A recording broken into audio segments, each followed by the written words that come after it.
RRB group டிக்கான வகுப்புகள் நம்ம அகாடமியில மாதனூர் பிரான்ச்ல நடைபெற்று இருக்குது. கிளாஸ் கம் டெஸ்ட், அதுவும் சிபிடி முறையில டெஸ்ட். பிசிக்கல் வேணும் நினைக்கிறவங்க பிசிக்கல் பண்ணிக்கலாம். ஓகேங்களா? ஹாஸ்டல் ஃபெசிலிட்டியோட நம்மகிட்ட கிளாஸஸ் இருக்குது. இது இல்லாம ஆர்ஆர்பி குரூப் டிக்கு நான் போன வருஷமே படிச்சு நினைக்கிறவங்களுக்கு சோனிக் டெஸ்ட் சீரியஸ் அப்படின்னு சொல்லிட்டு 40 டெஸ்ட் அடங்கிய ஒரு டெஸ்ட் சீரியஸ் இருக்குது. இது கரண்ட் அஃபேர்ஸும் இந்த டெஸ்ட் மேட்ச் போடுறவங்க எல்லாருக்குமே கொடுக்கப்படும். இந்த டெஸ்ட் மேட்ச் பர்ச்சேஸ் பண்ணிக்கிறவங்க ஃபுல் டீடைல் வீடியோ நம்ம யூடியூப். வணக்கம், welcome to Muppadai training academy. இன்னைக்கு நம்ம எதை பத்தி பார்த்திருக்கோம் அப்படின்னா, குரூப் டி உடைய கொஸ்டின் பேப்பர் முழுசா அனலைஸ் பண்ண போறோம். இம்பார்ட்டன்டான ஒரு 20 கொஸ்டின்ஸ் வந்து அனலைஸ் பண்ணலாம். வாங்க வீடியோக்குள்ள போகலாம். என்ன ஃபர்ஸ்ட் கொஸ்டின் என்ன இருக்கு கவனிக்கலாங்களா? என்ன இருக்கு? Unit used for measuring the sound is dash. Option A decibel, option B hertz, option C ohm, option D volt. மொத்தம் 4 ஆப்ஷன் கொடுத்திருக்காங்க சார். நாலுத்தையுமே என்ன சார் டிக் பண்றீங்க அப்படின்னா 4 ஆப்ஷன் கொடுத்திருக்காங்க. என்ன சரியான ஆன்சர் நம்ம பார்க்கல. ஒலியை அளவிட பயன்படுத்தும் அலகு டேஷ்.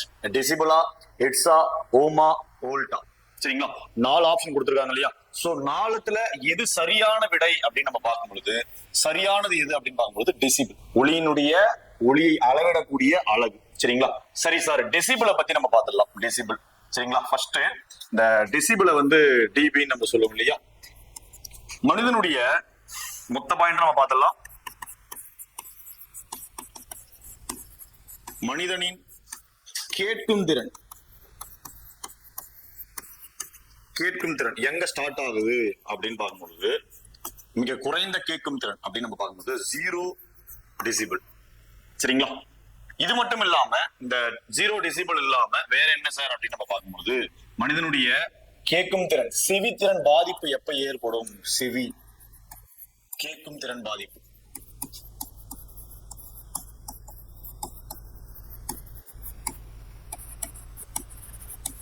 எப்ப சார் செவி கேட்கும் திறன் பாதிப்பு வந்து ஏற்படும் அப்படின்னு நம்ம பார்க்கும்பொழுது, 120 ஹெர்ட்ஸ் டெசிபிள், 120 டெசிபிள் அந்த அளவு இல்லைன்னா அதை விட மேல போகுது அப்படின்னும் போது மனிதனின் செவியின் கேட்கும் திறன் பாதிப்புக்குள்ளாகும். சரிங்களா? சரி, அதுக்கடுத்து இந்த டெசிபிள் நம்ம சொல்லிட்டு இருக்கோம் இல்லையா? இந்த டெசிபிள் என்பது யாருடைய நினைவா வைக்கப்பட்டது அப்படின்னு பார்க்கும்பொழுது, தொலைபேசி இருக்கு இல்லையா? நம்ம பயன்படுத்தக்கூடிய தொலைபேசி. இந்த தொலைபேசிய முதல்ல கண்டுபிடிச்சு பேட்டன் ரைட்ஸ் ஆனார் இல்லைங்களா? முதலில்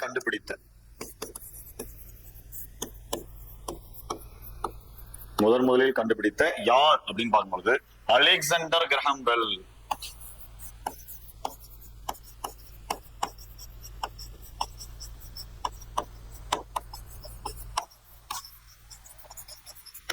அலெக்சாண்டர் கிரஹாம் பெல் இவருடைய நினைவாகத்தான் ஒளியின் அலகு டெசிபிள் என்று வைக்கப்பட்டது. சரிங்களா? அதுக்கடுத்து இந்த ஒளியை பத்தி நம்ம பார்த்தோம் இல்லையா? ஒளிச்செறிவு, இதை பத்தி நம்ம பார்க்க போறோம். ஒளியினுடைய அளவு, ஒளிச்செறிவினுடைய அளவு. சரிங்களா? சரி, இது இல்லாம வேற என்ன சார் இருக்கு அப்படின்னு நம்ம பார்க்கும்போது, இந்த 4 ஆப்ஷனை பத்தி நம்ம பார்த்துடலாம். சரிங்களா? சரி, அதை பத்தி நம்ம பார்க்கலாங்களா? ஃபர்ஸ்ட் என்ன 4 ஆப்ஷன்ல டெசிபிளை பத்தி நம்ம அதுல இருக்கக்கூடிய கான்செப்ட் நம்ம பார்த்தாச்சு. அடுத்து ஹெர்ட்ஸ்னா என்ன, ஓம்னா என்ன, வோல்ட்னா என்ன? சரிங்களா? சோ ஹெர்ட்ஸை பத்தி மொத்தம் 4 ஆப்ஷனை பத்தி நம்ம தெளிவா பார்த்துடலாம். சோ இதை நோட் பண்ணியாச்சுங்களா? ஜஸ்ட் 1 செகண்ட் நோட் பண்ணிக்கங்க. அதுக்கடுத்து அப்படியே வீடியோ பாஸ் பண்ணி நோட் பண்ணிக்கங்க. அதுக்கடுத்து பார்க்கும்பொழுது இந்த 4 ஆப்ஷனையும் நம்ம பார்த்துட்டு போறோம். 4 ஆப்ஷன் என்ன சார்? அந்த 4 ஆப்ஷன் அப்படின்னு நம்ம பார்க்கும்பொழுது, இந்த டெசிபிள் அப்படின்றது என்ன? ஒளிச்செறிவுனா ஒளியினுடைய அளவு. இந்த ஒளிச்செறிவு தான் டெசிபிள் நம்ம சொல்லிட்டு இருந்தோம் இல்லையா? இந்த டிபி அப்படின்றது இதுதான் உரப்பு, பிச் அப்படின்னு நம்ம சொல்லுவோம். Unit used to measure the intensity or loudness of sound. டெசிபிள்ன்றது எதுக்காக பயன்படுது, அதனுடைய கூடுதல் தகவல். அதுக்கடுத்து it's unit used to measure the frequency of sound. சரிங்களா? ஒளியின் அதிர்வெண்ணை அளவிட பயன்படுகிறது. எதை அளவிட பயன்படுது? ஒளியினுடைய அதிர்வெண்ணை அளவிட பயன்படுவது எது? It's option B. ஆப்ஷன் சில என்ன கொடுத்திருக்காங்க? ஓம். சரிங்களா? மின் தடையை அளவிட பயன்படுகிறது. மின் தடை. சரிங்களா? ஜார்ஜ் சைமன் ஓம் என்பவரால மின் ஓட்டத்திற்கும் மின் அழுத்தத்திற்கும் இடையே உள்ள அந்த தொடர்பை வந்து வருவிச்சு சொல்லியிருப்பாரு இல்லையா? சோ அந்த மின் தடை, அப்ப மின் தடை வந்து ஓம் அந்த அழகால் அளக்கப்படுது. Unit used to measure electrical resistance. அதுக்கடுத்து ஆப்ஷன் டி என்ன இருக்கு அப்படின்னு பார்க்கும்போது வோல்ட். வோல்ட்ன்றது என்ன? மின்னழுத்தம் மற்றும் மின்னழுத்த வேறுபாடு. மின்னழுத்தம் சொல்லலாம், இல்ல மின்னழுத்த வேறுபாடு நம்ம சொல்லலாம். சரிங்களா? பொட்டன்ஷியல் டிஃபரண்ட் கால்குலேட் பண்ணக்கூடியதுதான் volt. Voltmeter. Potential different உடைய எஸ்ஐ யூனிட் அது வோல்ட் நம்ம சொல்லுவோம். சரிங்களா? இது புரிஞ்சுதா? நெக்ஸ்ட் கொஸ்டின் நம்ம போயிடலாங்களா? சோ இத நோட் பண்ணிக்கங்க. 4 ஆப்ஷனுக்கு உண்டான எக்ஸ்பிளனேஷன். கொஸ்டின் நம்பர் 2 பாத்துக்கலாங்களா? என்ன இருக்கு கொஸ்டின் நம்பர் 2ல? What is the SI unit of power of lens called?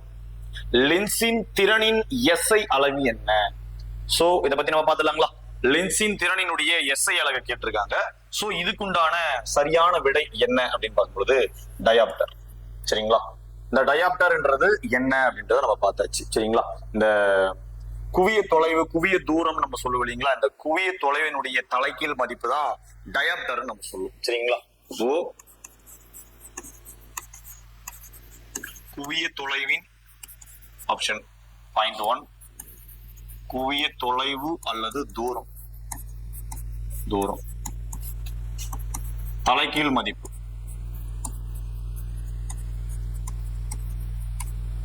தலைகீழ் மதிப்பு. தலைகீழ் மதிப்பு தான் நம்ம டயாப்டர்னு சொல்றோம். சார் புரியலையே சார் அப்படின்னா, டயாப்டர் ஈக்குவல் டு 1 பை அந்த குவிய தொலைவு, ஃபோக்கல் லென்த். இப்ப புரிஞ்சுதுங்களா? சரி. இந்த டயாப்டர் அப்படின்றது ஒரு டயாப்டருடைய வேல்யூ நமக்கு தெரியும். ஒரு diopter equal to 1 metre inverse அப்படின்னு நம்ம சொல்றோம். சரிங்களா? அதுக்கடுத்து லென்ஸின் திறனை பத்தி பார்த்தாச்சு, இதெல்லாம் நம்ம பார்த்தாச்சு. அதுக்கடுத்து வேற என்ன அப்படின்னு பார்க்கும்பொழுது, இது என்ன லென்ஸ்ல என்னவா இருக்கும் அப்படின்னு பார்க்கும்பொழுது, ஃபர்ஸ்ட் குவி லென்ஸ். குவி லென்ஸ். குவி லென்ஸ்ல இது எப்பவுமே நேர்மறையாவே தான் இருக்கும். இதனுடைய வேல்யூ நேர்மறை, அதாவது பிளஸ் வேல்யூவா தான் இருக்கும். சரிங்களா? இந்த டயாப்டருடைய வேல்யூ இருக்கு இல்லையா, எப்பவுமே அது வரக்கூடியது ஃபுல்லாமே பிளஸ் வேல்யூவா தான் இருக்கும். அதுவே குவி லென்ஸ் மீன்ஸ் கான்வெக்ஸ். குழி லென்ஸ் கான்கேவ். சரிங்களா? குழி லென்ஸ். குழி லென்ஸ் எப்பவுமே எதிர்மறையா இருக்கும், அப்படியே ஆப்போசிட். எதிர்மறையா இருக்கும். சரிங்களா? மைனஸ்ல வந்து இருக்கும். சோ லென்ஸை பத்தி இருக்கக்கூடிய அந்த எஸ்ஐ அலகு, லென்ஸின் திறனினுடைய எஸ்ஐ அலகை நம்ம பார்த்தோம். சோ அதுக்குண்டான ஆன்சர் டயாப்டரும் அந்த விடை ரிலேட்டடா இருக்கக்கூடிய தேர்வு கண்ணோட்டத்தில் இருக்கக்கூடிய சில பாயிண்ட்ஸ்கள் இம்பார்ட்டன்டா நம்ம பார்த்தோம். அதே போல 4 ஆப்ஷனை பத்தி நம்ம தெளிவா பைலிங்குள்ள நம்ம பார்த்துடலாம். வாங்க 4 ஆப்ஷன் என்னெல்லாம் இருக்கு அப்படின்னு பார்க்கறது முன்னாடி இதை ஜஸ்ட் நோட் பண்ணிக்க. நோட் பண்ணியாச்சுங்களா? அதுக்கடுத்து இப்போ ஹைப்பர் மெட்ரோபிக் இருக்கு, மயோபிக் இருக்கு, பிரஸ்பயோபிக் வந்து இருக்கு. சோ இதை பத்தி எல்லாம் நம்ம 1 by 1 நம்ம பார்த்துடலாம். சரிங்களா? இதை பத்தி பார்க்கறது முன்னாடி இதை பத்தி அப்படியே தெரிஞ்சுக்கலாம். ஹைப்பர் மெட்ரோபிக் எல்லாமே பார்வை குறைபாடு சம்பந்தமா இருக்கு. தூர பார்வை, கிட்ட பார்வை. அதுக்கடுத்து பார்க்கும்போது பிரஸ்பயோபியா, வயது முதிர்ச்சியால் ஏற்படுவது, அஸ்டிக்மெட்டிசம், இது எல்லாமே இருக்கு. சரிங்களா? சோ அதை பத்தி நம்ம பார்த்துடலாங்களா? சோ ஆப்ஷன் ஏ ஹைப்பர் மெட்ரோபிக் அப்படின்னு இருக்கு இல்லையா, இது தூர பார்வை எனப்படும் கண் குறைபாடு அப்படின்னு நம்ம சொல்றோம். சரிங்களா? லாங் சைட் டிஸ்டன்ஸ் வந்து இப்ப பார்க்க முடியாத ஒரு தன்மை தான் இந்த தூர பார்வை அப்படின்னு நம்ம சொல்றோம். சரிங்களா? அதாவது என்ன அப்படின்னு பார்க்கும்பொழுது, தூர பார்வை அப்படின்றது ஒரு பொருள் இருக்கு அப்படின்னா, இப்போ ஒரு நியூஸ் பேப்பரே இருக்கு அப்படின்னா, நம்ம படிக்கக்கூடியது கொஞ்சம் தொலைவா வச்சு பார்க்கக்கூடிய அந்த ஒரு நிலை ஏற்படும். அதுதான் தூர பார்வை நம்ம சொல்லுவோம். கிட்ட பார்வை அப்படின்றது என்னன்னா, அருகில் உள்ள பொருளை மட்டும் தெளிவாக. சில பேர் கிட்ட பார்வை குறைபாடால மொபைல் யூஸ் பண்றதெல்லாம் கூட நம்ம பார்த்திருப்போம். எப்படி யூஸ் பண்ணுவாங்க? அந்த மொபைலே ரொம்ப கிட்ட வச்சு யூஸ் பண்ணுவாங்க, படிக்கிறத கூட ரொம்ப கிட்ட வச்சு படிப்பாங்க.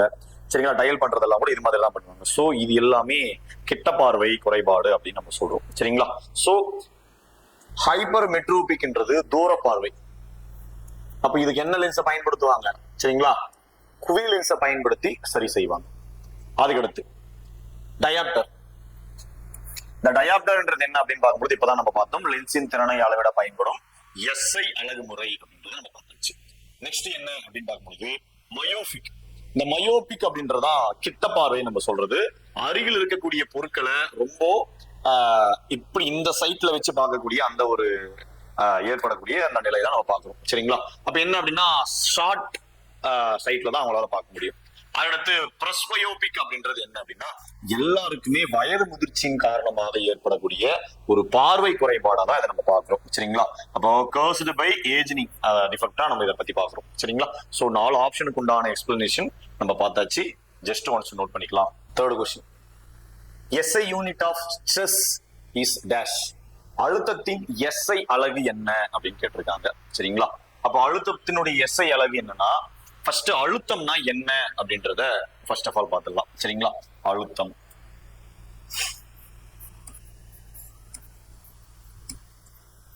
அழுத்தம் அழுத்தம்னா என்னன்னா, ஓரளவு பரப்பு, ஏதோ ஒரு பரப்பு இருக்கு அப்படின்னா ஓரளவு பரப்பின் மேல செயல்படக்கூடிய ஒரு வகையான விசை. சரிங்களா? ஓரளவு பரப்பு. சரிங்களா? ஓரளவு பரப்பு ஜஸ்ட் தெரிஞ்சுங்க, அது மேல செயல்படக்கூடிய விசை. இதுதான் அழுத்தம் அப்படின்னு சொல்றோம். அப்போ பரப்பு அப்படின்னாலே இப்ப இது ஒரு செவ்வக பரப்புல இருக்குன்னு வச்சுக்கலாமே. நீளம் இன்ட்டு அகலம், ஆமா தானே? அப்ப நீளம் இன்ட்டு அகலம்னா நீளம் 1 மீட்டர் இருக்கு, அகலம் 1 மீட்டர் இருக்கு அப்படின்னு பார்க்கும்போது மேல அடுக்கு 1 வச்சுனா கூட எம் 1 அடுக்குல பெருக்கும் போது என்ன பண்ணுவோம், கூட்டிப்போம். அப்ப எம் ஸ்கொயர். அதுக்கு மேல விசையினுடைய SI அலகு என்னது, நியூட்டன். அப்ப நியூட்டன் பை மீட்டர் ஸ்கொயர். இல்ல இந்த மீட்டர் ஸ்கொயரை மேல எடுத்துட்டு போறோம் சார் அப்படின்னு நம்ம பார்க்கும்போது newton metre inverse two newton metre inverse two அப்படின்னு நம்ம எழுதலாம். அப்ப அழுத்தம்னா என்ன, ஓரளவு பரப்பின் மீது செயல்படும் விசையே அழுத்தம். இப்ப இதுதான் ஏதோ ஒரு பரப்பு இருக்குன்னா அது மேல எவ்வளவு ஃபோர்ஸ் செயல்படுதுன்றத பொறுத்து இந்த பிரஷர்ன்றது அமையும். இப்ப அழுத்தம்னா என்னன்னு நம்ம தெரிஞ்சாயிடுச்சு. இது புரிஞ்சுதுங்களா? அழுத்தம்னா என்ன, அதை பத்தின விஷயம். அப்போ அழுத்தம், இந்த நியூட்டன் மீட்டர் ஸ்கொயரை தான் நம்ம என்னன்னு சொல்றோம், நீர்ல பார்க்கும்பொழுது பாஸ்கல் அப்படின்ற ஒரு வார்த்தையால நம்ம சொல்லுவோம். சரிங்களா? இது புரிஞ்சாச்சுங்களா?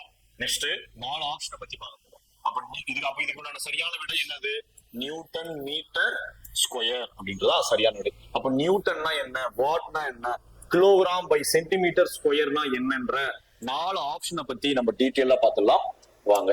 என்ன சார் 4 ஆப்ஷனு, இது உங்களுக்கு சிரமம் இல்லாம இருக்கணும்ன்றதுக்காக பைலிங்குள்ள அப்படியே கொடுத்துருக்கேன். English medium students, both Tamil medium ஸ்டூடெண்ட்ஸுக்கும். சரிங்களா? என்ன, அதாவது கிலோகிராம் பை சென்டிமீட்டர் அப்படின்ற சென்டிமீட்டர் ஸ்கொயர் அப்படின்ற ஆப்ஷன் ஃபர்ஸ்ட்ல கொடுத்துருக்காங்க இல்லைங்களா? இது ஒரு பரப்பின் மீது செயல்படும் நிறையை குறிக்கக்கூடியதா பார்க்கப்படுது. சரிங்களா? இதுக்கு SI அலகுன்றது என்னது கிடையாது. இது மாதிரி ஒரு SI அலகும் கிடையாது. ஜஸ்ட் ஒரு மாஸ். திஸ் யூனிட் ரெப்ரசன்ட், சரிங்களா, mass acting over an area, not an SI unit. அதுக்கடுத்து ஆப்ஷன் பி நியூட்டன். இது விசையை அளவிட பயன்படும் SI அலகா பார்க்கப்படுது, நியூட்டன். ஆமா தானே? விசைன்றது என்ன, விசை என்பது தள்ளுதல் அல்லது இழுத்தல் செயல்முறையே விசை எனப்படும். ஆமாவா இல்லைங்களா? புல் ஆர் புஷ், இந்த ஆக்டிங்க தான் நம்ம என்னன்னு சொல்றோம், ஃபோர்ஸ் அப்படின்னு சொல்றோம். இந்த ஃபோர்ஸ் அனிமேட்டட், இன்அனிமேட்டட், அதாவது உயிருள்ள உயிர் அற்ற, லிவிங் நான் லிவிங் கூட சொல்லலாம். இந்த 2 காரணியாலையுமே விசையை ஏற்படுத்த முடியும். அது மட்டும் இல்லாம இந்த விசை மேலும் தொடுதலின் அடிப்படையில 2 விதமா பிரிக்கப்படும். அப்படி 2 விதமா பிரிக்கக்கூடியதுல ஒன்னு தொடு விசை, இன்னொன்னு தொடா விசை. Contact force, then another one is நான் கான்டாக்ட் ஃபோர்ஸ். இதுல நான் கான்டாக்ட் ஃபோர்ஸை நம்ம தெளிவா தெரிஞ்சுக்கணும்னா another ஒன்னா இருக்கக்கூடிய கான்டாக்ட் ஃபோர்ஸை நம்ம என்ன பண்ணலாம், எலிமினேட் பண்ணிடலாம். அப்ப நான் கான்டாக்ட் ஃபோர்ஸ், தொடா விசை அப்படின்றது என்னன்னா ஈர்ப்பு விசையை சொல்லலாம், which means gravitational force. இந்த கிராவிடேஷனல் ஃபோர்ஸ்ன்றது என்ன அப்படின்னா, இப்ப நம்ம ஒரு பொருளை நம்ம இங்க இருந்து எந்த விதமான ஒரு விசை செலுத்தாம விட்டோம்னாலுமே அது எதை நோக்கி கீழே இழுக்கப்படும் அப்படின்னா கீழ் நோக்கி. புவியீர்ப்பு விசை என்பது தொடா விசை. இதை தொடர்னாலே அந்த விசை கீழ் நோக்கி தான் எடுத்துட்டு போகும். அதுக்கடுத்து காந்த விசை.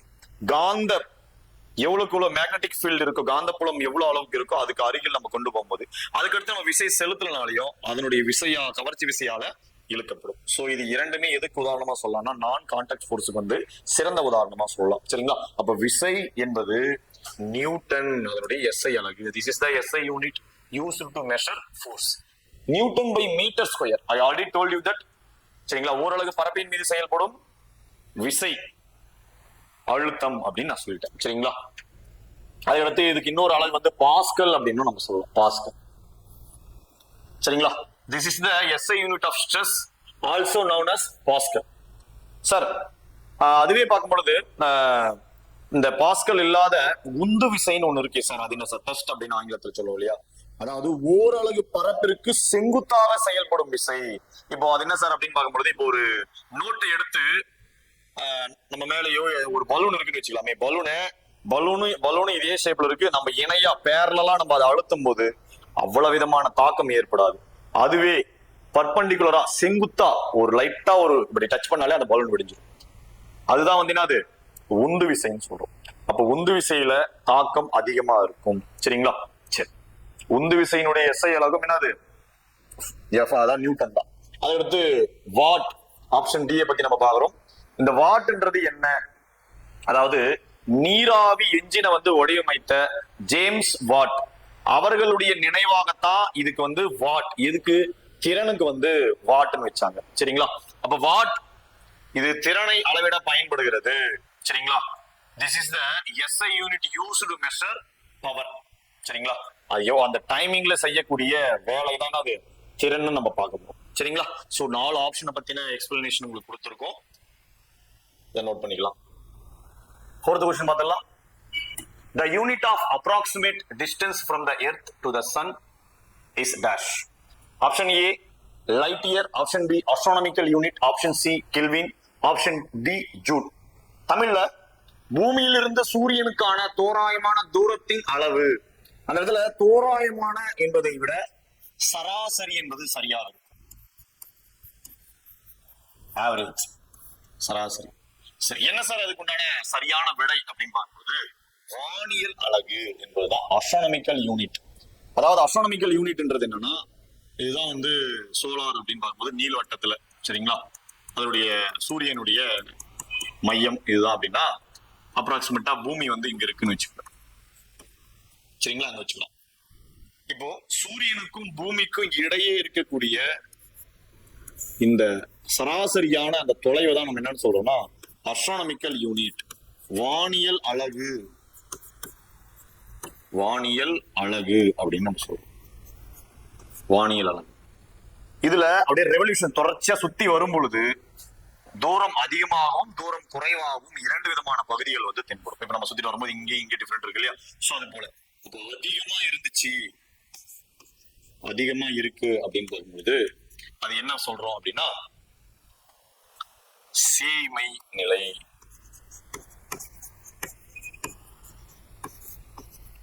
சேய்மை நிலை. அதுவே குறைவா இருக்கு அப்படின்னா, அந்த தொலை வந்து குறைவா இருக்கு அப்படின்னா அண்மை நிலை. சரிங்களா? அண்மை நிலை அப்படின்னு நம்ம சொல்றோம்.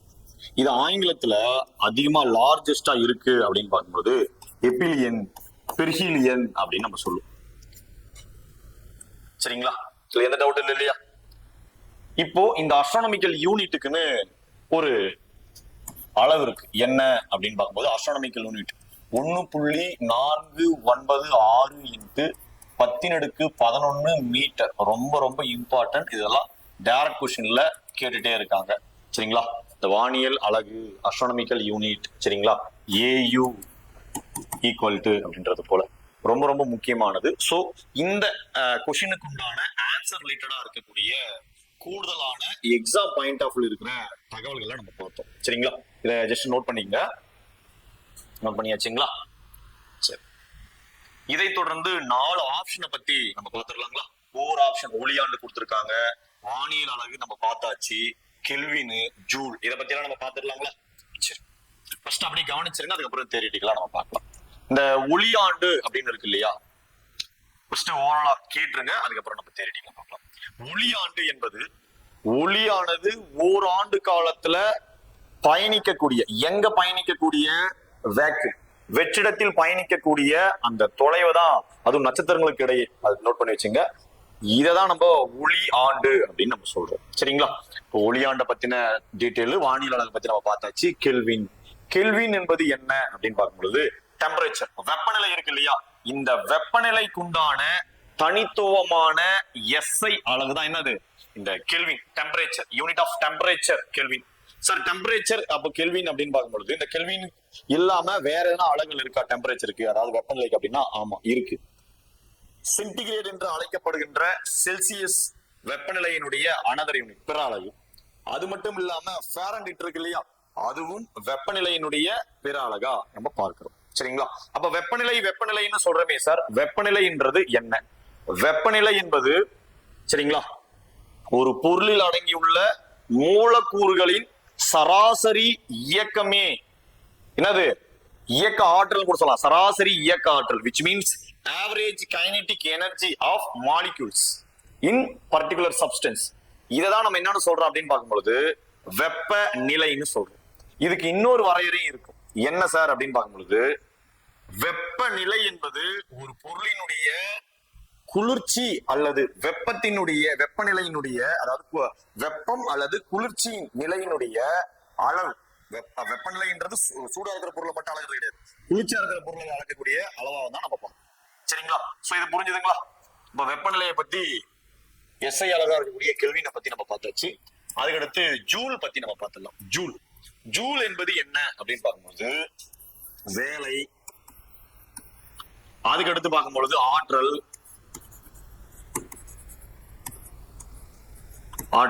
அதுக்கடுத்து பார்க்கும்பொழுது வெப்பம், சரிங்களா, ஹீட். இது எல்லாத்துக்குமே எஸ்ஐ யூனிட் அப்படின்னு பார்க்கும்பொழுது இந்த ஜூல் தான் சார். அப்ப இந்த வெப்பத்துக்கு மட்டும் வேற எதுனா இருக்கா சார் அப்படின்னு நம்ம பார்க்கும் பொழுது இருக்கு.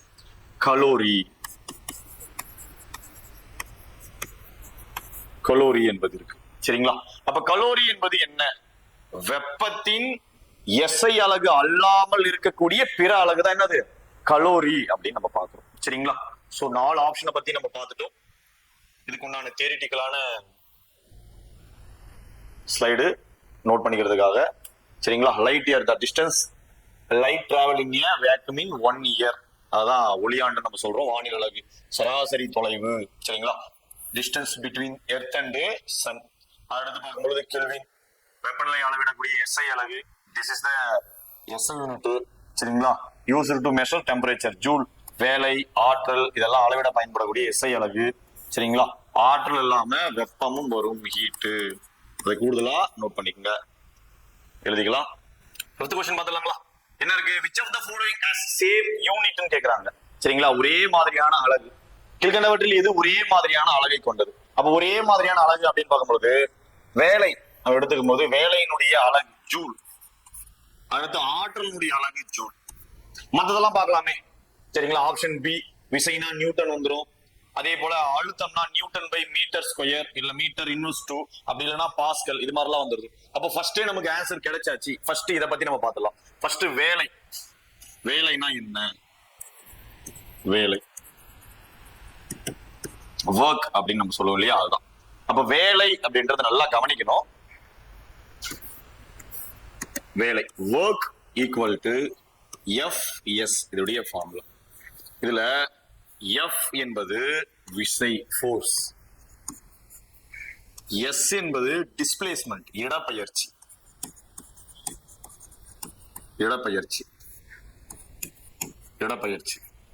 சரிங்களா? அதாவது டிஸ்பிளேஸ்மெண்ட், ஃபோர்ஸ் நம்ம சொல்றோம். இது வரைக்கும் புரிஞ்சுதுங்களா?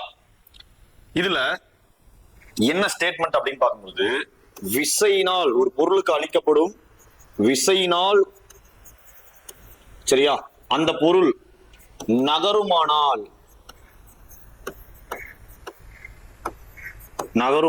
அதாவது இடப்பெயர்ச்சி அடையுது அப்படின்னா அங்கு வேலை செய்யப்பட்டது என்ற அர்த்தம். சரிங்களா? அங்கு ஒர்க் கம்ப்ளீட் ஆச்சுன்னு அர்த்தம்.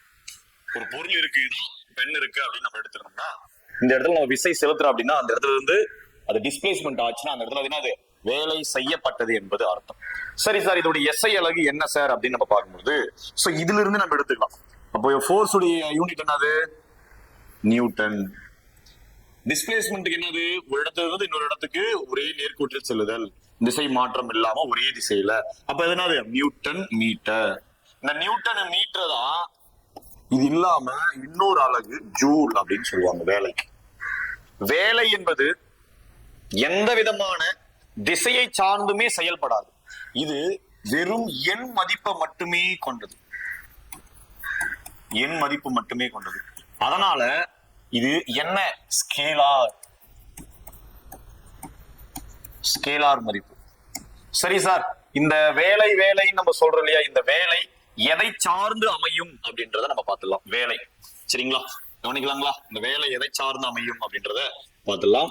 வேலைன்றது சரிங்களா, ஒர்க் டிபெண்டிங், எதெல்லாம் டிபெண்ட் பண்ணி இருக்கும் அப்படின்னா, நம்பர் 1 விசையை டிபெண்ட் பண்ணி இருக்கும். ஏன்னா அந்த விசை எவ்வளவு அதிகமா சிலர் கொடுக்குறாங்க இல்ல எவ்வளவு குறைவா கொடுக்குறாங்கன்றத பொறுத்து. அதுக்கடுத்து இடப்பெயர்ச்சி, இந்த இடப்பெயர்ச்சிய அடிப்படையிலையும் இது அமையும். அதுக்கடுத்து 3வது இந்த 2 இருக்கு இல்லையா, இவற்றுக்கு இடைப்பட்ட கோணம், விசைக்கும் இடப்பெயர்ச்சிக்கும் இடைப்பட்ட கோணம், இதுக்கு இந்த 2த்துக்கு இடைப்பட்ட கோணம், இது சார்ந்துதான் இது அமையும். வேலை என்பது அமையும். சரிங்களா? இப்ப வேலையை பத்தின டீடைல்ஸ் நம்ம முழுமையா பார்த்தாச்சு. அதுக்கடுத்து ஆற்றலை பத்தி நம்ம பார்க்கிறோம். ஆற்றல் என்பது என்ன? வேலை செய்யக்கூடிய திறனே என்னது? ஆற்றல்னு சொல்றோம். ஆற்றல், வேலை செய்யும் திறனே ஆற்றல் அப்படின்னு நம்ம சொல்றோம். இதுக்கும் என்னது? ஜூல் என்பதுதான் எஸ்ஐ அழகா பார்க்கப்படுது.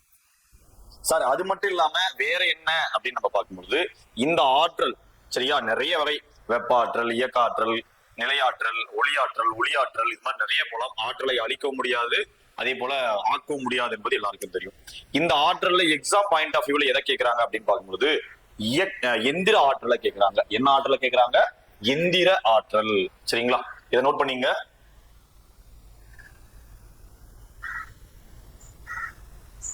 நோட் பண்ணியாச்சுங்களா? அதுக்கடுத்து இந்த எந்திர ஆற்றலை பத்தி நம்ம ஜஸ்ட் பார்த்துடலாம். ஆற்றல்ல எந்திர ஆற்றல் பண்ணிக்கலாம்.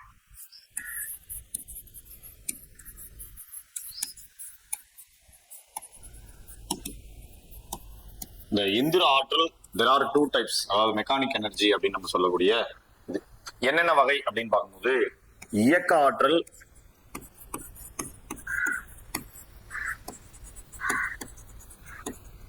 அதுக்கடுத்து நிலை ஆற்றல்.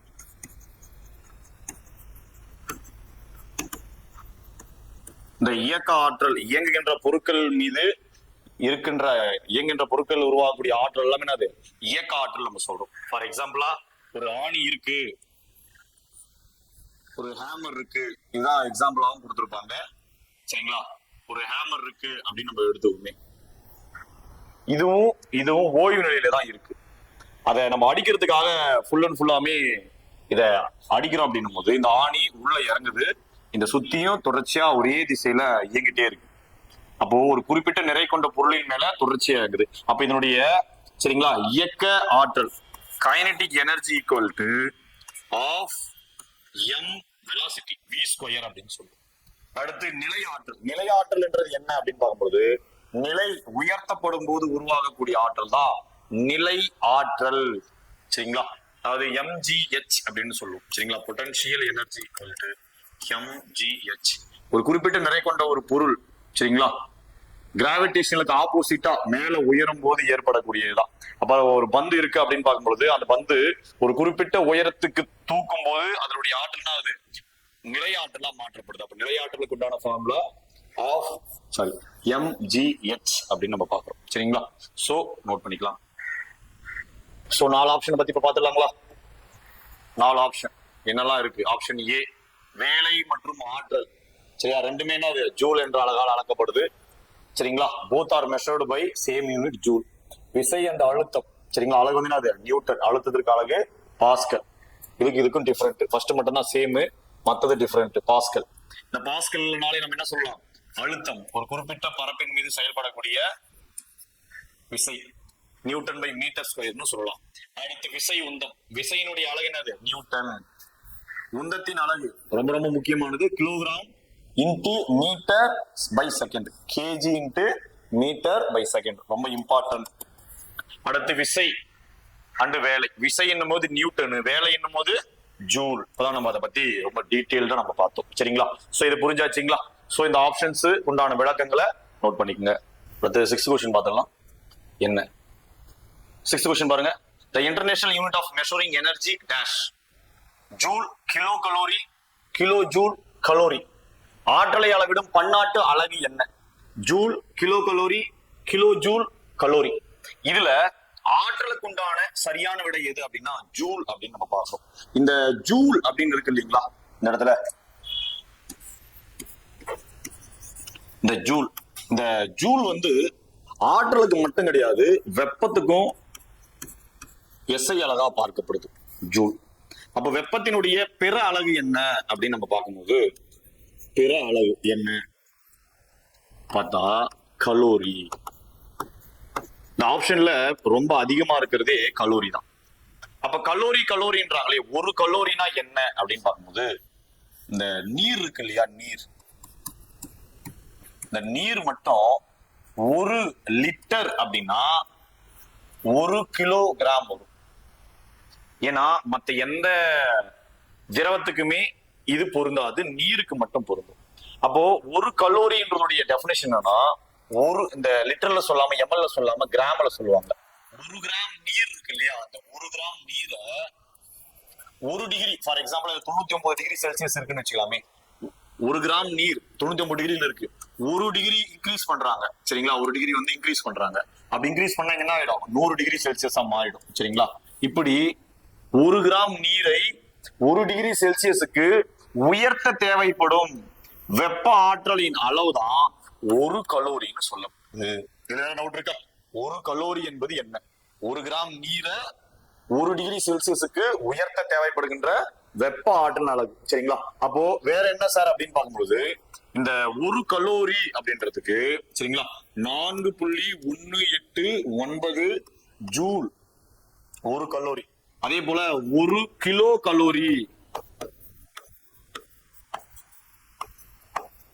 1 கிலோ கலோரி அப்படின்றது என்ன அப்படின்னு பார்க்கும்போது 4200 ஜூல். இது வந்து அப்ராக்சிமேட்டான ஒரு வேல்யூ சரிங்களா. இது டைரக்ட் நான் அப்ராக்சிமேட்டா இல்ல, இதுக்குன்னே தோராயமான மதிப்பா கொடுக்கக்கூடியது. சோ இது வரையும் புரிஞ்சிருக்கும், இதை நோட் பண்ணிக்கங்க. இதுக்கு உண்டான 4 ஆப்ஷனையும் நம்ம பார்க்கலாம் சரிங்களா. நோட் பண்ணிக்கங்க. 4 ஆப்ஷன் பத்தி நம்ம பார்த்துடலாங்களா என்ன அப்படின்னு நம்ம பார்க்கும்போது, ஃபர்ஸ்ட் ஆப்ஷன் பாருங்க என்ன இருக்கு, ஜூல். இது ஆற்றலை அளவிடுவதற்கு பயன்படக்கூடிய சர்வதேச அலகா நம்ம பார்க்கப்படுது, international method. This is the international system unit used for measuring energy. Kilo calorie இது 1000 கலோரிகளுக்கு சமமான ஆற்றல் ஆகும். 1000 கலோரிகளுக்கு சமமான ஆற்றல் ஆகும். This is a unit of energy equal to 1000 calories சரிங்களா, commonly used to measure energy. அடுத்து கிலோ ஜூல் சரிங்களா, 1000 ஜூல்களுக்கு சமமான ஒரு பெரிய அளவிலான ஆற்றலை அளவிட பயன்படுவது சரிங்களா, kilo joule. This is a unit equal to 1000 joules used to measure larger amount of energy. அதுக்கடுத்து கலோரி, இது வெப்ப ஆற்றலை அளவிட பயன்படுத்தப்படும் ஒரு பழமையான அலகு. 1 கலோரி சரிங்களா, நான் கொடுத்தலையா 1 கலோரியுடைய மதிப்பு என்னது 4.189 சரிங்களா, nanometre. 7th question. 1 nanometre equal to question mark. 1 nanometre equal to எல்லாருக்கும் தெரிஞ்சது, 1 நேனோமீட்டர் ஈக்குவல் டு 1/10⁻9 மீட்டர். இது என்ன சார் அப்படின்னு பார்க்கும்போது, இது எதுக்கு பயன்படுது இந்த நேனோமீட்டர் அப்படின்னா, கிட்டத்தட்ட இதனுடைய அர்த்தம் என்ன அப்படின்னு பார்க்கும்போது 100 கோடியில் 1 பங்குன்னு நம்ம சொல்லலாம். 100 கோடியில் 1 பங்கு, அதாவது 1/, சரியா,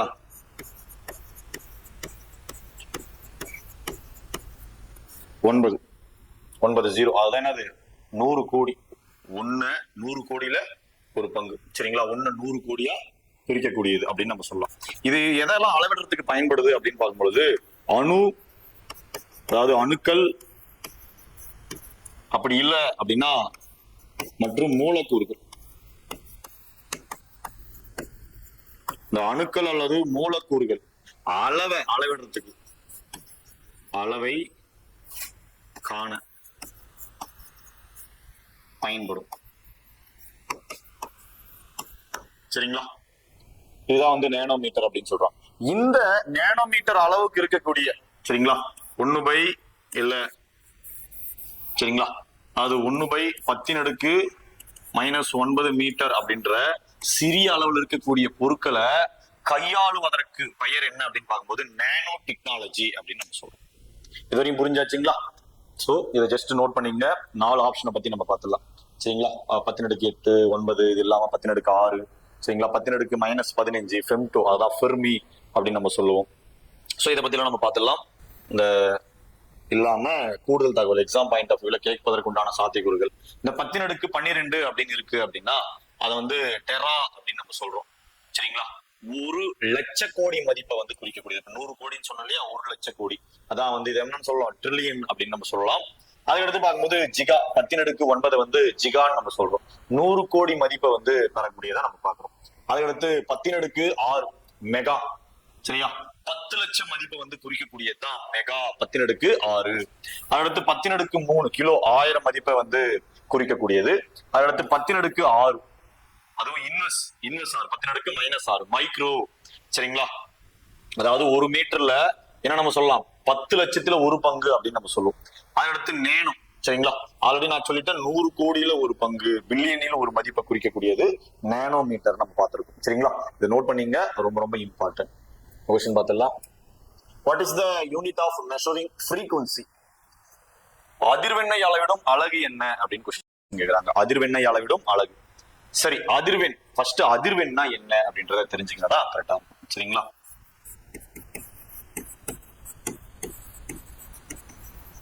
அதிர்வெண் ஃப்ரீக்வன்சி நம்ம சொல்லுவோம் இல்லையா, ஸோ இதுதான் அதிர்வெண் ஃப்ரீக்வன்சி. இப்போ ஒரு ஸ்கேலோ இல்லை ஏதோ ஒரு பொருளோ இருக்குன்னு வச்சுக்கோ, இப்படி தட்டுறோம். சரிங்களா? அப்படி தட்டும் போது ஒரு செகண்ட்ல அது எவ்வளவு நேரத்துல கிடக்குறதோ ஆடி ஒரு செகண்ட்ல எவ்வளவு அதிருதோ அந்த எண்ணிக்கை தான் அதிர்வெண் நம்ம சொல்லுவோம். இதை அப்படியே தியரிட்டிக்கலா சொல்லணும்னா, ஓர் வினாடியில் ஏற்படும் அதிர்வுகளின் எண்ணிக்கையே அதிர்வெண். சரிங்களா? ஒரு வினாடியில்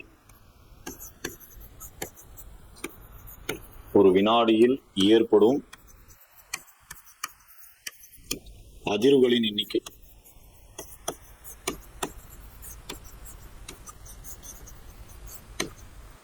அதிர்வுகளின்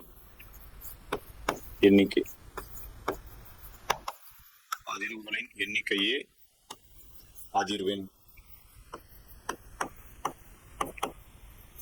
அப்படின்னு நம்ம சொல்லலாம். இந்த அதிர்வெண்ணுடைய அலகுதான் என்னது அப்படின்னு பார்க்கும்போது ஹெட்ஸ் அப்படின்னு நம்ம சொல்லலாம். இதுல இந்த ஹெட்ஸ்ல எப்படி சொல்லலாம் அப்படின்னு பார்க்கும்போது 20 ஹெட்ஸ்ல இருந்து சரிங்களா 20,000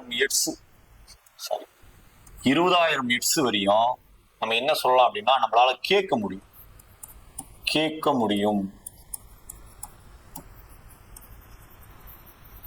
இதை வந்து சோனிக் ஒலிகள் அப்படின்னு நம்ம சொல்லுவோம்.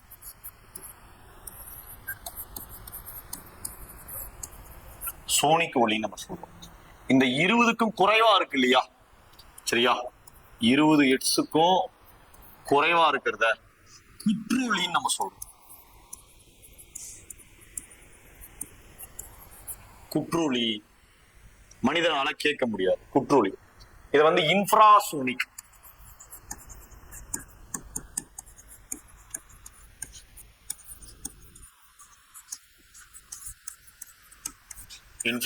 நம்ம சொல்றோம். அதுவே இந்த 20,000 ஹெட்ஸ் இருக்கு இல்லையா, ஃபைனல் இந்த 20,000 ஹெட்ஸுக்கு மேல இருந்துச்சுன்னா இதுவும் நம்மளால கேட்க முடியாது. இத வந்து மீ ஒலி அப்படின்னு நம்ம சொல்றோம். மீ ஒலி, அதாவது அல்ட்ராசோனிக்.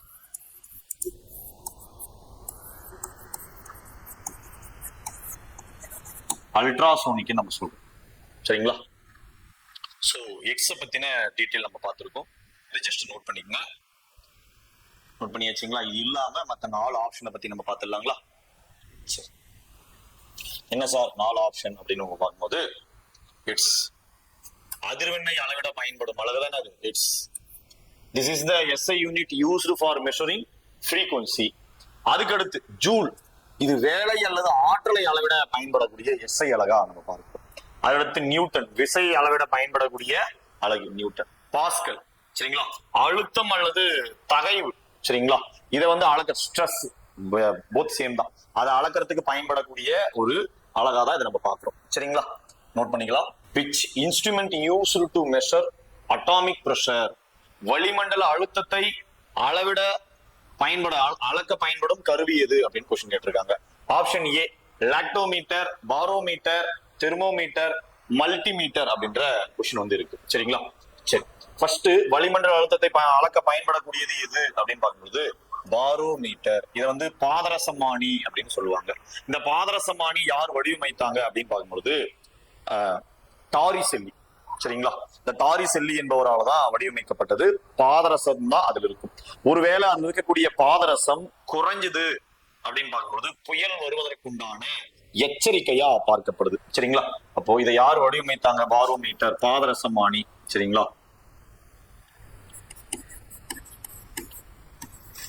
டாரிசெல்லி. ஒருவேளை அதுல இருக்கக்கூடிய மெர்க்குரி, பாதரசம் குறையுது அப்படின்னா புயல் அபாயம் இருக்கு அப்படின்னு. சரிங்களா? இது எதுக்கு பயன்படுது அப்படின்னா வளிமண்டல அழுத்தம், குறிப்பா வளிமண்டலம், வளிமண்டல அழுத்தத்தை அளக்கிறதுக்கு பயன்படுது. சரிங்களா? சரி, 4 ஆப்ஷனை பத்தி நம்ம பார்த்துடலாங்களா? 4 ஆப்ஷன். லாக்டோமீட்டர் தான் என்ன? சரியா? பால் தூய்மையை வந்து கண்டறியறதுக்கு பயன்படக்கூடியது. தெர்மோமீட்டர் மனிதனுடைய உடல் வெப்பநிலை அளக்கிறதுக்கு பயன்படுறதுன்றதை பத்தி 4 ஆப்ஷனை பத்தி நம்ம பார்த்துடலாங்களா? சோ இதோடைய 4 ஆப்ஷன் நம்ம பார்த்துடலாம். என்ன பார்த்துடலாங்களா? பாலின் தூய்மை அல்லது அதனுடைய அடர்த்தியை அளவிட பயன்படக்கூடிய ஒரு உபகரணம் தான் எது அப்படின்னு பார்க்கும்போது லாக்டோமீட்டர் நம்ம சொல்றோம். Lactometer is used to measure the purity or density of milk. வளிமண்டல அழுத்தத்தினோட அழுத்தத்தை துல்லியமா அளவிட பயன்படக்கூடியதான் காற்று அழுத்தமானி, பாரோமீட்டர்ஸ் அப்படின்னு சொல்லுவோம். சரிங்களா? Barometer is used to measure atmospheric pressure accurately. அதற்கடுத்து பார்க்கும்பொழுது மனித உடல் அல்லது பொருட்களின் வெப்பநிலையை அளவிட பயன்படக்கூடியதுதான் என்னது? வெப்பநிலை மானின்னு நம்ம சொல்றோம். வெப்பமானி அப்படின்னு நம்ம சொல்லலாம். சரிங்களா? அந்த தெர்மோமீட்டர் நம்ம சொல்லுவோம் இல்லையா? சோ அதுதான். அதுக்கடுத்து பார்க்கும்பொழுது ஆப்ஷன் டியில் இருக்கக்கூடியது எது அப்படின்னா மின்னழுத்தம், மின்னோட்டம், மின்தடை ஆகியவற்றை ஒரே கருவியால் அளக்கக்கூடியதுதான் நம்ம என்னன்னு சொல்றோம்? மல்டிமீட்டர் நம்ம சொல்றோம். சரிங்களா? அப்ப என்னது? Multimeter is used to measure voltage, current, resistance. இது எல்லாத்தையுமே ஒரே ஒரு சிங்கிள் டிவைஸ்ல நம்ம கண்டுபிடிக்கக்கூடியதுதான் நம்ம மல்டிமீட்டர் அப்படின்னு நம்ம சொல்றோம். மல்டிமீட்டர் நோட் பண்ணிக்கலாம். எந்த கொஸ்டின் நம்ம பார்த்துடலாம். What is the least count of screw gauge அப்படின்னு நம்ம பார்க்கிறோம். ஸ்க்ரூ கேஜ் உடைய லீஸ்ட் கவுண்ட். ஸ்க்ரூ கேஜ் உடைய லீஸ்ட் கவுண்ட் அப்படின்னாலே நமக்கு எல்லாருக்கும் தெரிஞ்ச ஒரே ஒரு கான்செப்ட் என்ன அப்படின்னா இந்த மில்லிமீட்டர் 0.01 அப்படின்னு நம்ம பார்க்கிறோம். சரிங்களா? இதை பத்தின டீடைல்ஸான ஒரு கான்செப்டை நம்ம பார்க்கலாம். என்ன அப்படின்னா திருகாலவி. அது தடிமனை ரொம்ப ரொம்ப நுண்ணிய பொருட்களுடைய தடிமனை அளக்கிறதுக்காக பயன்படக்கூடியது. மெல்லிய கம்பி பொருட்கள் எதை வேணா நம்ம எடுத்துக்கலாம். அதான் திருகாலவி. மெல்லிய கம்பி அல்லது தாள்களின் தடிமனை மிக துல்லியமாக அளவிட பயன்படுகிறது. Screw gauge is used to measure the thickness of thin wires or sheets very accurately. சரிங்களா? இதன் மீச்சிற்ற அளவு லீஸ்ட் கவுண்ட் எவ்வளவு அப்படின்னா 0.101. சரிங்களா? வெர்னியர் அளவை விட அதிகமான ஒரு துல்லியம் கொண்டதுதான் இந்த ஸ்க்ரூ கேஜ் அப்படின்னு நம்ம பாக்குறோம். சரிங்களா? அப்ப என்னது? it least count 0.01 millimeter which provides higher precisions than the vernier caliper. திருகு அளவி என்ன தத்துவத்தின் அடிப்படையில் அது திருகக்கூடியதுதான். சரிங்களா? அதனால்தான் திருகு தத்துவம் ஸ்க்ரூ பிரின்சிபல் அடிப்படையில் செயல்படுகிறது அப்படின்னு நம்ம பாக்குறோம். அடுத்து பார்க்கும்போது இந்த ஹெட் ஸ்கேல் ரீடிங், தலைக்கோள் அளவு, பிட் ஸ்கேல் ரீடிங், குறிக்கோள் அளவு அப்படின்னு சொல்லிட்டு இதனுடைய அளவுகள் வந்து 2 விதமா கணக்கப்படும். சரிங்களா? சோ இதை பத்தின டீடைல்ஸ் நம்ம பார்த்தாச்சு. நோட் பண்ணிக்கலாம். அடுத்த கொஸ்டின் நம்ம பார்த்துடலாம். என்ன 11th கொஸ்டின் பார்த்துடலாம். அம்மீட்டர். சரிங்களா? அம்மீட்டர் அப்படின்றது எலக்ட்ரிக் மின்னோட்டத்தை அளவிடுறதுக்கு. கரண்ட். சரிங்களா? Electric current. ஓமீட்டர்ன்றது என்ன? ஓமீட்டர்ன்றது எதுக்கு யூஸ் ஆகுதுன்னு கொஸ்டின் கேக்குறாங்க. மின்னழுத்தமா, அழுத்தமா, மின்தடையா, வேகமா? ஃபர்ஸ்ட் நம்ம 2 விஷயத்தை நம்ம தெரிஞ்சுக்கணும். ஃபர்ஸ்ட் மின்னோட்டம்னா என்ன?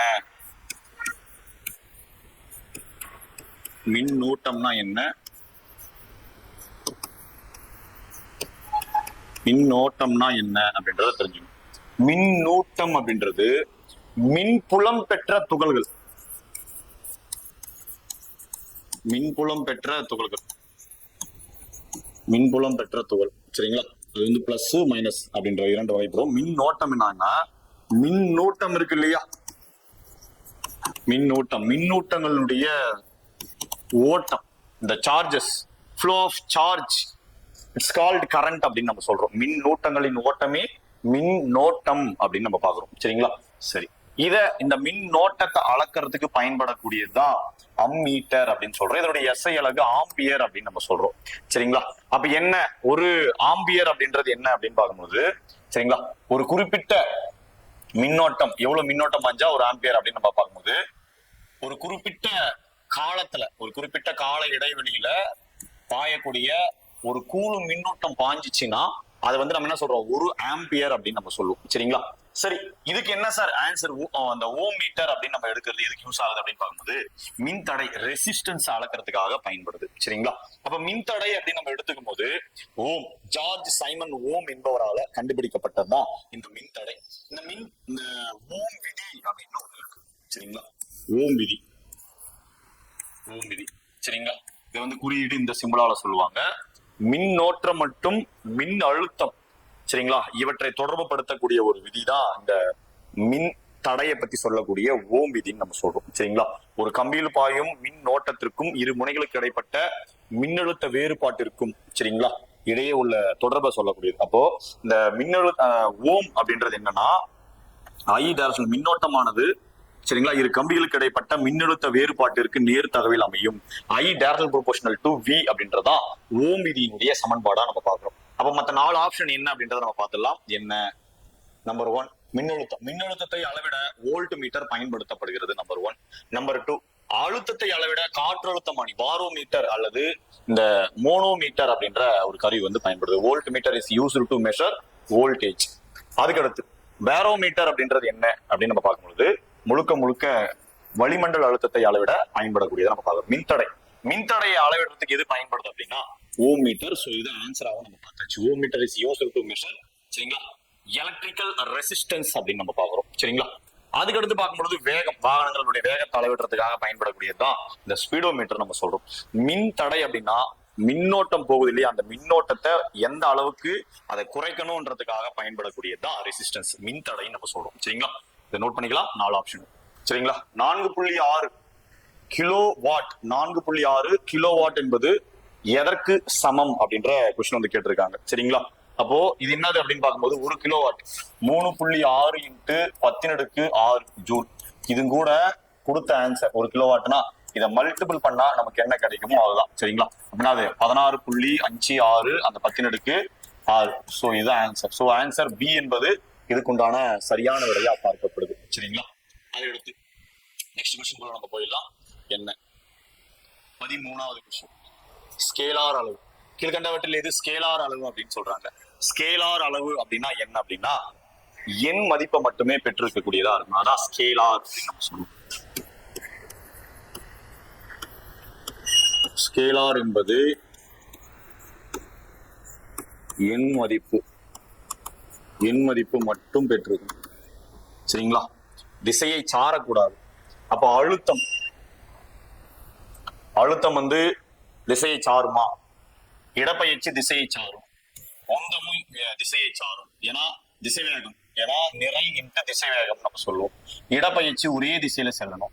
விசையும், சரிங்களா, விசை என்பது எந்த திசையை நோக்கி இருக்கோ அதை சார்ந்ததுதான். அப்ப இதுக்குண்டான சரியான விடை என்ன அப்படின்னு பார்க்கும்போது அழுத்தம் என்பது இதுக்குண்டான சரியான விடையா பார்க்கப்படுது. சரிங்களா? சரி, 4 ஆப்ஷனை பத்தி நம்ம பார்த்துடலாங்களா?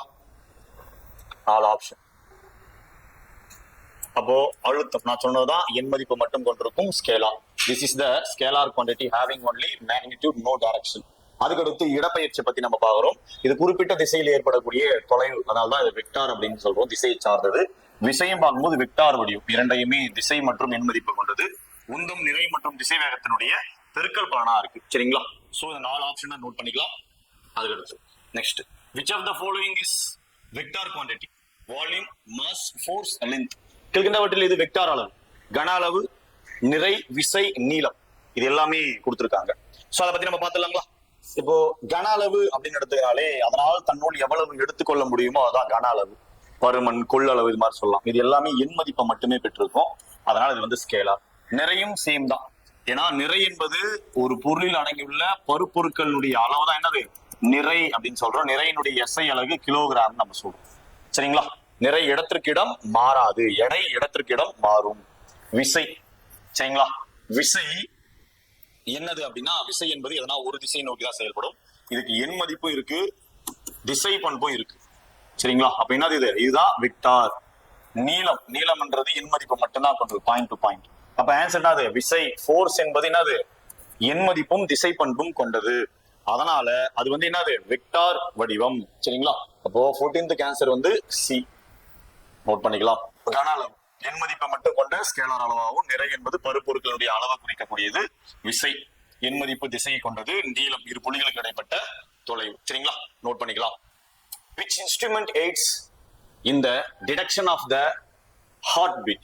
இதய துடிப்பை கண்டறிய பயன்படும் கருவி இது. ரொம்ப ரொம்ப சிம்பிளான ஒரு கொஸ்டின், எல்லாரும் நடைமுறை வாழ்க்கையில பார்த்த ஒரு பழகன ஒரு கேள்விதான் சரிங்களா.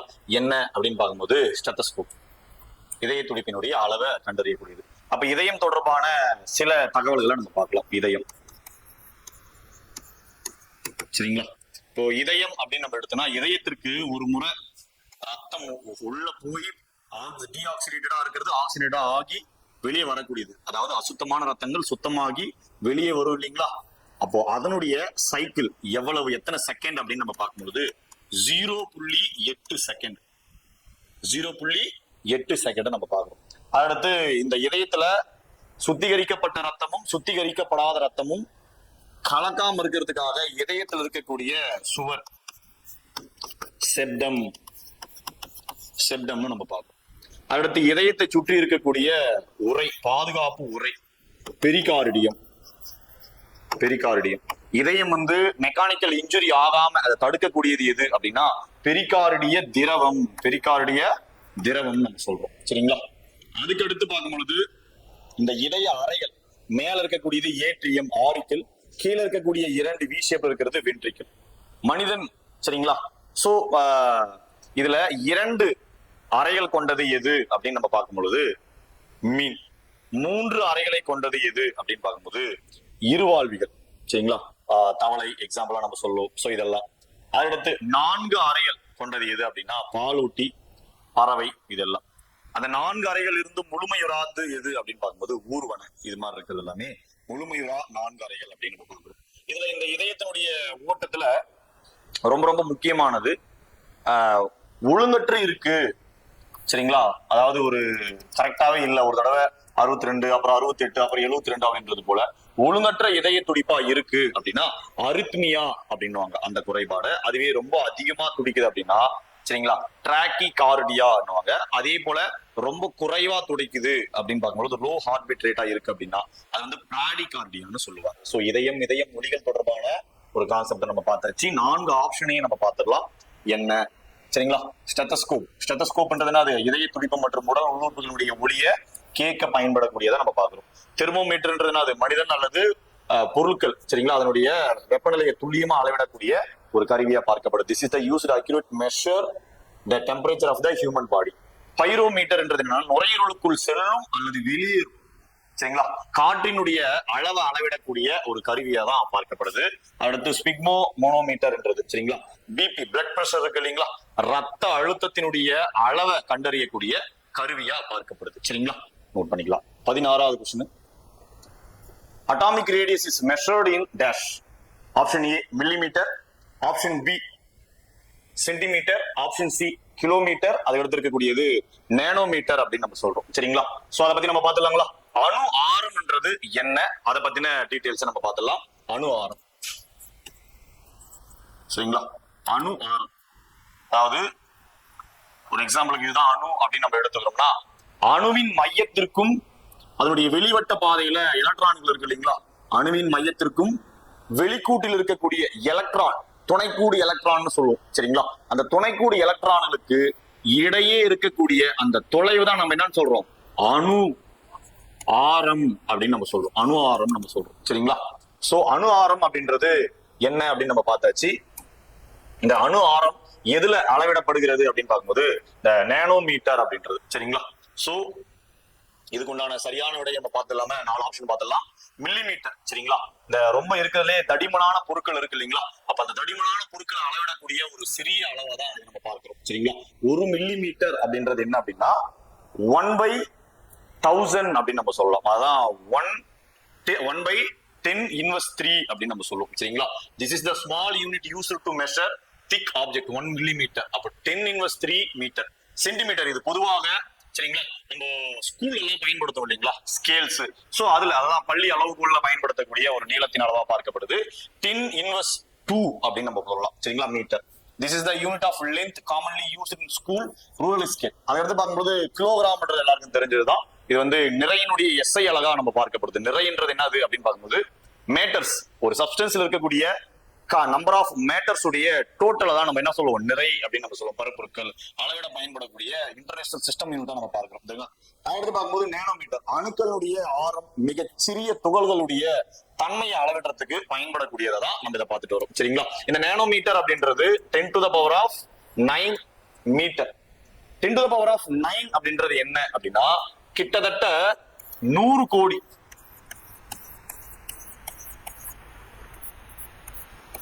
100 கோடி. சரிங்களா? அப்போ ஒண்ணு எத்தனையா பிரிக்கிறது, 100 கோடியா பிரிக்கிறது. இதுதான் என்னது, நேனோமீட்டர். இது போல நேனோ சின்ன சின்ன பொருட்களை எவ்வாறாக கையாளலாம், அதுல இருந்து என்னென்ன தொழில்நுட்பங்களை உருவாக்க இயலும் என்பதை பற்றிய தனியா ஒரு படிப்பும் தனியா ஒரு பிரிவும் இருக்கு. This is also called nano technology நம்ம சொல்றோம். சரிங்களா? சோ இந்த 4 ஆப்ஷன் நோட் பண்ணீங்க. சோ நெக்ஸ்ட் क्वेश्चन போயிடலாம்.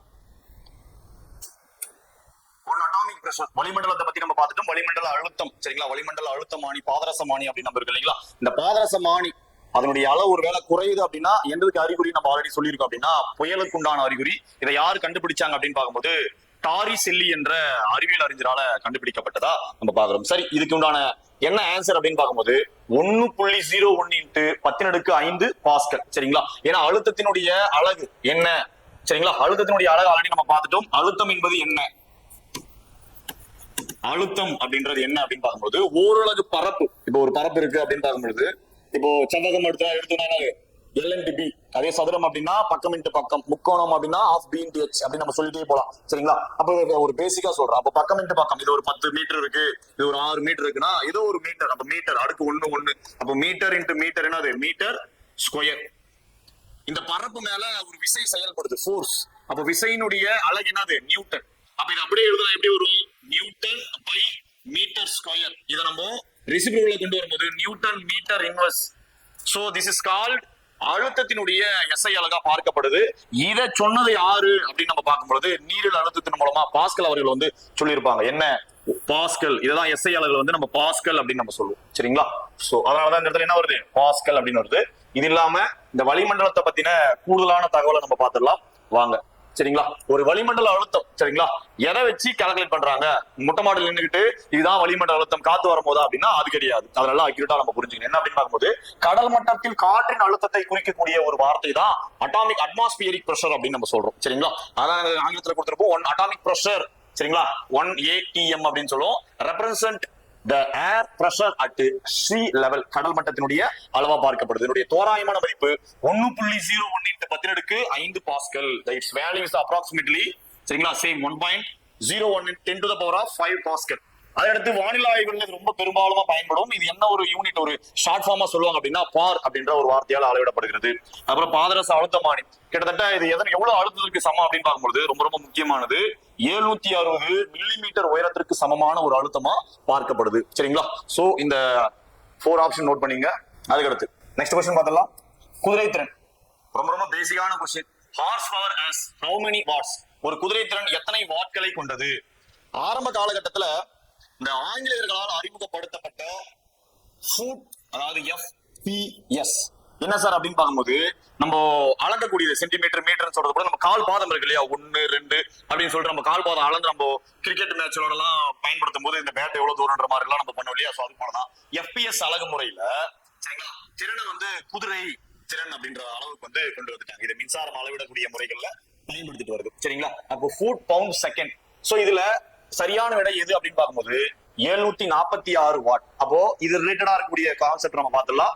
சோ ஆல்ரெடி நான் சொன்னலையா horse power. the horse power HP is a unit சரிங்களா in the foot pound second FPS or English system, which means British system, sometimes used to express the electric power. It is equal to 746 watt. அதான் இதுல நம்ம பார்க்கிறோம் குதிரைத்திறன்ன்றது என்னது? FPS அலகு முறையில, அதாவது British ஆங்கில அலகு முறையில மின்திறன் அளக்கிறதுக்காக பயன்படக்கூடிய அலகாகவும் ஒரு குதிரைத்திறன் ஹெச்பின்றது 746 வாட் அப்படின்றதும் பார்க்கப்படுது. சரிங்களா? அதுக்கடுத்து அதுல இருக்கக்கூடியது இது எங்கெல்லாம் பயன்படுத்தப்படுது அப்படின்னு நம்ம பார்க்கும்போது இந்த பாயிண்ட் ஃபர்ஸ்ட் பாயிண்ட் நம்ம பார்த்தாச்சு. இது பொதுவா அதிகப்படியா மோட்டார்கள் இல்லைன்னா எந்திரங்களுடைய திறன் அளக்கிறதுக்காக அதிகமா பயன்படுது. சார் இந்த வாட்னு சொல்றேன் சார், என்ன சார் அது அப்படின்னு பார்க்கும்போது இதை பத்தி நான் ஆல்ரெடி சொல்லிட்டேன். சரிங்களா?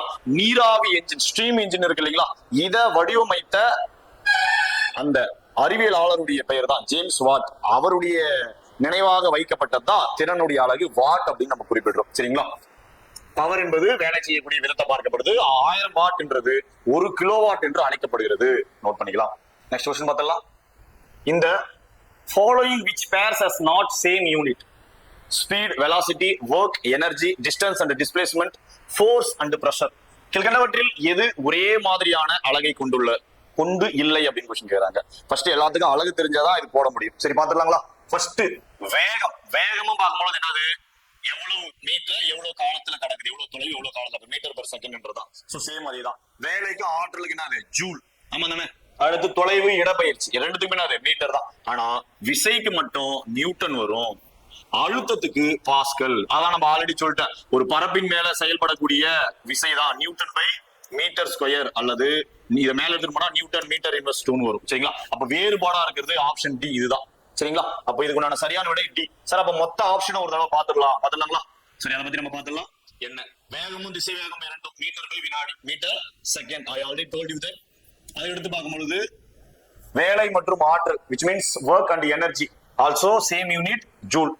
அடுத்து பார்க்கும்போது தொலைவு மற்றும் இடப்பெயர்ச்சி ரெண்டுமே என்னது? மீட்டர் தான். ஒரு குறிப்பிட்ட ஒரு புள்ளியில இருந்து இன்னொரு புள்ளி கடக்கக்கூடியது. விசை மற்றும் அழுத்தம், விசைக்கு வந்து நியூட்டனு, அழுத்தத்துக்கு வந்து பாஸ்கல் அல்லது நியூட்டன் பை மீட்டர் ஸ்கொயர் அப்படின்னு நம்ம பார்க்கிறோம். சரிங்களா? சோ இதை நோட் பண்ணிக்கலாம். லாஸ்ட் ஃபைனல் क्वेश्चन நம்ம பார்க்கலாம். What is the density of silver? வெள்ளியின் அடர்த்தி என்ன? வெள்ளியின் அடர்த்தி இது வந்து ஒரு பேசிக்கான டூயிங் நோ அந்த பார்ட்ல இருந்து கேட்கக்கூடிய என்சிஆர்டி பேஸ்ல இருந்து கேட்கக்கூடிய ஒரு क्वेश्चन தான். என்னது அப்படின்னு பார்க்கும்போது இந்த 10,500 சரிங்களா கிலோகிராம் பை மீட்டர்ஸ் கியூப் அப்படின்றதா இதுக்கு உண்டான சரியான விடையா பார்க்கப்படுது. சோ இதை தொடர்பான கூடுதல் தகவல் நம்ம பார்த்தலாம் எக்ஸாம் பாயிண்ட் ஆஃப் வியூல. என்னென்ன அப்படின்னு பார்க்கும்போது ஃபர்ஸ்ட் அடர்த்தினா என்ன அப்படின்றத நம்ம பார்க்க போறோம். சரிங்களா? ஓரளவு பருமனுக்கு உண்டான அந்த நிறை தான் அடர்த்தி. சார் புரியலையே சார் அப்படின்னு பார்க்கும்போது இப்ப நம்ம கையில நம்ம கட்டிட தொழிலாம் செய்யக்கூடிய ஒரு பஞ்சு மாதிரி ஒரு கட்டமா இருக்கக்கூடியது, இன்னொரு கையில பார்க்கும்பொழுது செங்கல் இருக்கு. இதுல ரெண்டுத்துல என்ன டிஃபரெண்ட்? பருப்பொருட்கள் செறிந்திருக்கக்கூடிய அடர்த்தி. சோ இதுதான் என்னது? அடர்த்தி, பருமன் அப்படின்னு நம்ம அதிகமா நம்ம பார்க்கணும். அதுக்கடுத்து பார்க்கும்போது density is defined as a mass per unit volume of the substance. சரிங்களா? Density is equal to mass divided by volume. வெள்ளியினுடைய அடர்த்தி தோராயமா எவ்வளவு இருக்கு அப்படின்னு பார்க்கும்போது, ஏன்னா பியூரிட்டியை பேஸ் பண்ணுறதுனால அந்த இடத்துல தோராயம் தான் சொல்லுவாங்க. இது ஆல்ரெடி நம்ம ஆன்சர்ல பார்த்தாச்சு. அடுத்து நீரினுடைய அடர்த்தி, இதுவும் ரொம்ப ரொம்ப முக்கியமானது. எக்ஸாம் பாயிண்ட் ஆஃப் வியூல என்சிஆர்டி புத்தகத்துல தெளிவாவே கொடுத்துருக்கோம். சரிங்களா? அப்ப என்னது? 1000. இதுல வெள்ளி நீரை விட எத்தனை மடங்கு? 10 மடங்கு அடர்த்தி அதிகமா இருக்கும். சரிங்களா? அடர்த்தியினுடைய எஸ்ஐ அலகு கிலோகிராம் பை மீட்டர் கியூப் என்பதுதான் இதுக்கு உண்டான சரியான விடையா பார்க்கப்படுது. சரிங்களா? சோ இன்னைக்கு நம்ம பார்த்த இந்த செஷன்ல கேள்வி ஒவ்வொரு கொஸ்டினுக்கு உண்டான அந்த ஆன்சர் ரிலேட்டடா இருக்கக்கூடிய விளக்கங்கள் பிளஸ் 4 ஆப்ஷனை பத்தின முக்கியமான தகவல்கள் என்சிஆர்டி ஸ்கூல் டெக்ஸ்ட் புக் பேஸ்ல ப்ரீவியஸ் இயர் அந்த அடிப்படையில முக்கியமான பாயிண்ட்களை நம்ம பார்த்தோம். சோ இந்த காணொலி உங்களுக்கு வந்து புரிஞ்சிருக்கும் நம்புறோம். தேங்க்ஸ் ஃபார் வாட்சிங் திஸ் வீடியோ.